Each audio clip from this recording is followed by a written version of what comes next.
Okay, you've seen explain more than a few times during this unit, but we haven't really gone into any great detail about what it does or how it works. So explain is used to find out what the database is doing with your query, how it's executing it, what indexes it's using, and how many documents it inspected when it actually ran the query. Now the thing to remember about explain is that in all cases where you use an explain, it doesn't bring the data back from the database. It may do most of the work to do the query, but doesn't actually bring the data back all the way to the client. So it's really used to figure out what the database would do if it were to complete this query completely, but it isn't an entire simulation of what would happen if you did the query. Second, a lot of what we've done in this unit shows you how to use explain from the shell, which is one of the most useful places to examine the performance of any particular query. But you can also use it from the drivers and from your application if you want. Now in MongoDB 3.0, we changed the way explain works, especially in the shell. We call this explain 2.0 internally. The first thing is that it used to be that you would call db dot, let's say foo, if there was a query, dot find, and then that would essentially produce a cursor, and then you would call explain after that. But in 3.0 we changed it so that instead the preferred method of using explain is to call db.foo.explain, and that returns an explainable object. And from there, the explainable object, you can run a find on. You can also run an update on. You can run a remove on it, an aggregate, and a few other things. Most notably, you can't run an insert on it. So insert is missing. So you can't find out what the query optimizer would have done for an insert. But honestly, there isn't much to learn about inserts because inserts, it puts the data in the database and it has to update all the indexes, and that's really it. So there's no find portion of an insert. There is a find portion of an update, obviously. Find and modify is allowed here, including help. So there are now helpers. So if you're inside the shell and you call db.foo.explain.help, you're going to get help to figure out which functions you can actually use with explain. And again, this right here is returning what we call an explainable object. Now, in the next lesson, not this one, we're going to go over what parameters you can give to explain in terms of verbosity. But in this one, we're just going to use it in its default form and see what it produces to understand it. All right, so let's go through some shell work so we can see this thing in action and understand it. Let's start the Mongo shell, and let's fill a collection with some data. And I'm going to do that. I'm going to cheat a little bit. I'm going to copy something that's going to create approximately 1 million documents. And this is just going to, you can see it's a nested loop of JavaScript, 100, 100, 100. And it's setting the A key, the B key, and the C key. And it's also setting the underscore ID value to, I believe, just an increasing integer. So we'll do that, and it's going to it'll take a little bit of time to insert 1 million objects into the database. All right, and now that's done. We edited out some of that time, but it took about 10 seconds. Now we're going to add some indexes to the collection. Well, first let's look at the collection so you can see what it looks like. So I called this example, so I'm going to do a find one on it. Well, I'll just do a find on it so you can see it. And you can see that it's got data where these underscore IDs are increasing, and then the A, B, C values, they're going to go up 100 at a time until eventually the B value will increment. There you go. Now the B value is incremented. So you can see there's just a lot of data varying in A, B, and C. Now let's add some indexes on this thing. Let's add 2 compound indexes, one on AB and one on B. So db.example.createIndex, A, 1, B, 1. All right, so we're adding an index on 1 million objects. That was actually pretty fast. And now we're going to add another index on just B. Okay, now we've got 2 other indexes other than the underscore ID index on this collection. Now, let's say that we wanted to get an explainable object. Well, let's do it this way. var exp equals db.example.explain, and exp is an explainable object. And now we're going to call, well, let's just, for grins, let's just call exp.help so you can see what that produces. And you can see it tells you all these great things you can do. I can call find, I can call group, I can call remove, I can call update.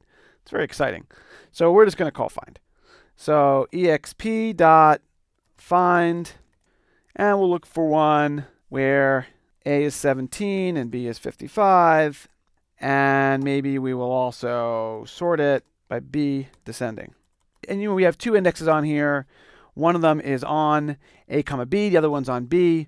So, we're not sure exactly what indexes are going to get used to perform this query, although you might have a pretty good guess if you understand the way indexes work. And so we'll do that, and we get a whole bunch of data back. And in this form, which is the default form, it's going to run it in query planner mode. And you can see here, at first it gives you a form of the query that it used in the index. And this is a JSON representation of an internal representation that the server uses for the query.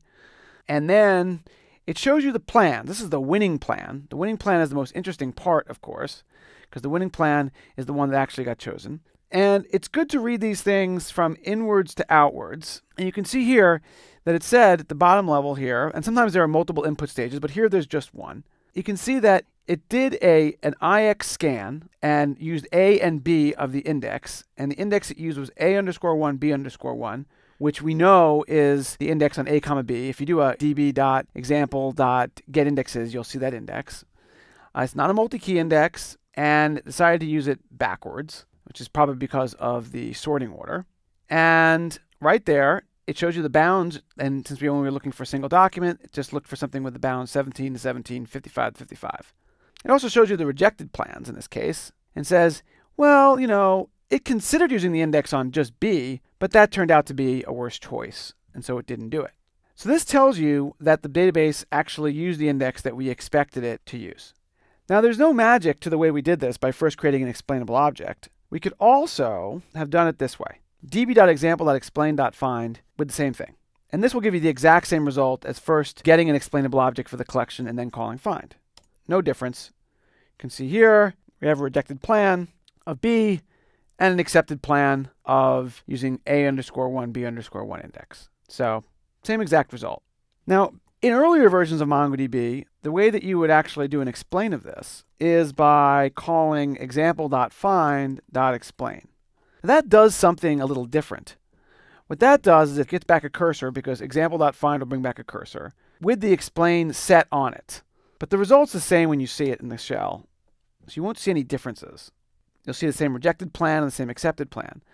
And in some ways, it might seem more natural to call db.example.find.sort and just an append and explain on it. So you might ask, well, why did we change it up to have this idea of an explainable object? And the reason we changed it up in this version, in version 3.0, is because certain things don't return a cursor. For instance, if I wanted to run a count on this, okay, I can't then get an explain output. Watch. Doesn't work. On the other hand, if I use my explainable object, exp, and I do a count on that, you can see I can actually get an explain output. So one of the advantages to this new syntax of getting an explainable object for the collection and then calling the query operator is that it's opened up using explain on a larger set of things. And it's also, of course, given us this awesome helper interface. So now, explain.help works and tells you all the things you can run explain on. Now let's look at another example. Let's look at something where it couldn't use an index and see what happens. So that's not hard to do. Let's use our explainable object again, exp, and then look for a document with C being 200. Now, if you recall, there's an index on A and B, A, B, and there's an index on just B, but there's no index on C. So this query should, in fact, have to do a collection scan. Let's see what happens. Well, it only considered one option. The winning plan was to scan the whole collection in the forward direction for a document where C was 200. No plans rejected because apparently it knew pretty much that it had no other options.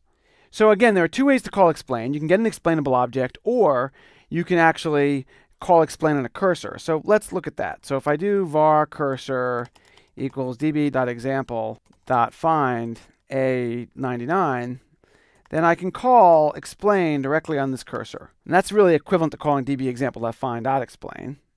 And I'll get a similar result telling me that it used an index. In this case, use the A1, B1 index. And then I can actually call next on the cursor if I want the result. And that's just a little subtlety of the shell, which is that when you call db.example.find without assigning it to a variable, the shell actually iterates the cursor for you.